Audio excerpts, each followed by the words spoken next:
নমস্কার, আমার একটা ভিডিওতে আপনাদের স্বাগত জানাই। আমার দিদির বাড়িতে আমি এসেছি কালকে সন্ধেবেলা। ও সকালবেলা ফোন করে যাচ্ছে আমাকে বারে বারে। ও উঠে বসার মতো ওর ক্ষমতা নেই। ওর প্রায় 7-8 দিন ধরে জ্বর হচ্ছে। ওষুধ খাচ্ছে, ওই কিছুক্ষণের জন্য কমছে, আবার জ্বর হচ্ছে, এমন অবস্থা। আর ছোটো বোনপো তো বেরিয়ে যায়, আর বড় বোনপো তো কিছু করার ক্ষমতাই নেই। ওর মা যদি বিছানায় পড়ে থাকে তাহলে রান্না বান্না খাওয়া দাওয়া সব কিছুটা করবে কি? এবার ও তো পা নিয়ে উঠতে পারবে না, কিছুই না, বড় বোনপো।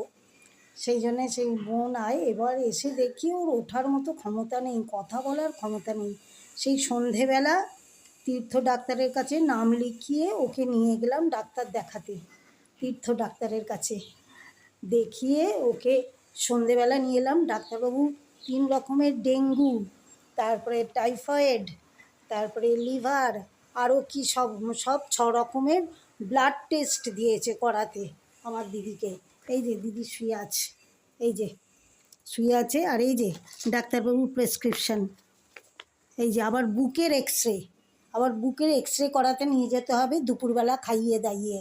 এই যে ডাক্তারবাবুর প্রেসক্রিপশান, আর এইটা হচ্ছে ওষুধ।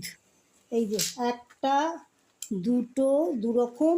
এই একটা হচ্ছে প্রেশারের, 3টে। ও প্রেশারের ওষুধ খেত না, এই প্রথম ডাক্তারবাবু দিয়েছেন।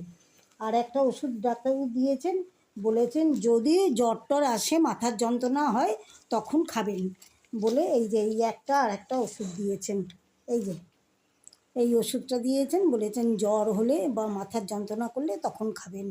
ভোরবেলা এসে কালকে রাত্রিবেলা বোনপো ফোন করেছিল ওই ডায়াগনস্টিক সেন্টারে।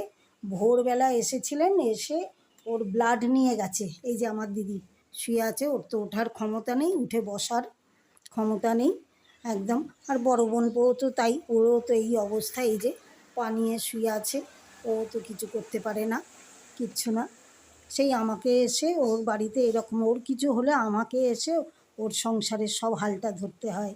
2টো ছেলে, তারা রান্না বান্না করে খাবে নাকি? কাজের লোক আসে, কাজ করে দিয়ে চলে যায়। নতুন কাজের লোক পেয়েছে, সে আসে কাজ করে দিয়ে বাসন টাসন মেজে ঘরদোর মুছে টুছে দিয়ে সে চলে যায়।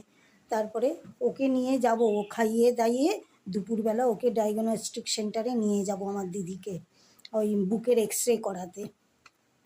তাই ওকে বলছি ডাক্তারবাবু একটা খাওয়ার আগে, একটা খাওয়ার পরে, তারপরে প্রেশার, ও এতদিন প্রেশারের ওষুধ খেত না, এখন ডাক্তারবাবু দিয়েছেন এগুলো খেতে হবে। ওকে যখন ডায়াগনস্টিক সেন্টারে নিয়ে যাব তখন আবার আমি আপনাদের সাথে কথা বলবো। খালি বৃষ্টি হচ্ছে তো জামা কাপড় সব ঘরের মধ্যে এনে দিতে হচ্ছে, জানেন, বারে বারে তুলে নিয়ে এসে। আমি আজকে বাড়ি যাচ্ছি একবার, আবার কালকে আসতে হবে।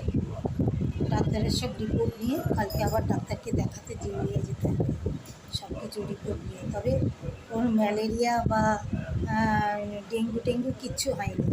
লিভার ফাংশনটা খারাপ হয়েছে আমার দিদির, আর হচ্ছে একটুখানি আছে, লিভার ফাংশন খারাপের জন্যই ওর বেশি এটা হয়েছে।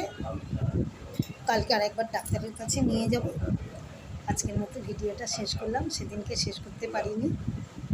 আপনারা সকলে ভালো থাকুন, সুস্থ থাকুন, সাবধানে থাকুন। ভালো লাগলে একটা লাইক, শেয়ার, সাবস্ক্রাইব করে দেবেন। একটুর জন্য বাড়ি যাচ্ছি, আবার কালকেই আসতে হবে আমাকে।